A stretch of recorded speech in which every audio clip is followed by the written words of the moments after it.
ఈ మధ్య కాలంలో రాత్రి వేళ ఆటోల్లో ప్రయాణం చేయాలంటే మహిళలకు భయం.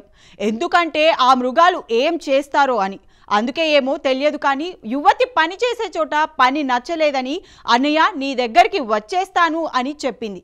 సరే చెల్లెమ్మ నేను వచ్చి తీసుకెళ్తానని అన్నయ్య చెప్పాడు. కానీ మార్గ మధ్యంలో ఇద్దరు ఆటో డ్రైవర్లు అడ్డుకుంటారని పాపం వాళ్ళకి తెలియదు. ఇంతకీ అక్కడేం జరిగింది?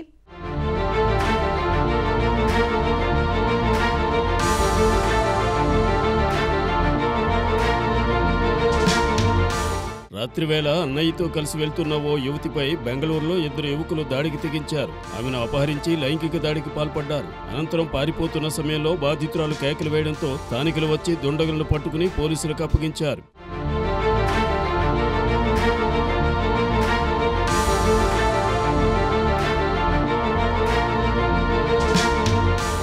నిందితులను ఆటో డ్రైవర్లైన సయ్యద్ మన్సూర్, ఆసిఫ్లుగా పోలీసులు గుర్తించారు. బీహార్కు చెందిన యువతి కేరళలోని ఎర్నాకులంలో నెల రోజులుగా ఉపాధి పొందుతున్నారు. అక్కడ పని నచ్చకపోవడంతో బెంగళూరులోని సోదరునికి ఫోన్ చేసి నీ వద్దకు వచ్చేస్తానని చెప్పారు. కేఆర్పురం రైల్వే స్టేషన్లో రైలు దిగారు. సోదరునితో కలిసి బైక్పై వెళ్తుండగా ఆటోలో వచ్చిన నిందితులు వారిని అడ్డగించారు.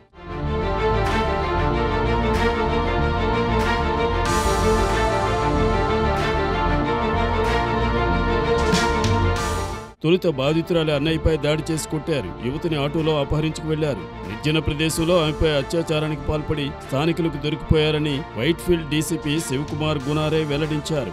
బాధితురాలు ఆమె సోదరుడు ఇద్దరిని చికిత్స నిమిత్తం ఆసుపత్రిలో చేర్పించామన్నారు. మహదేవ్పుర ఠాణా పోలీసులు కేసు నమోదు చేసి దర్యాప్తు చేపట్టారు.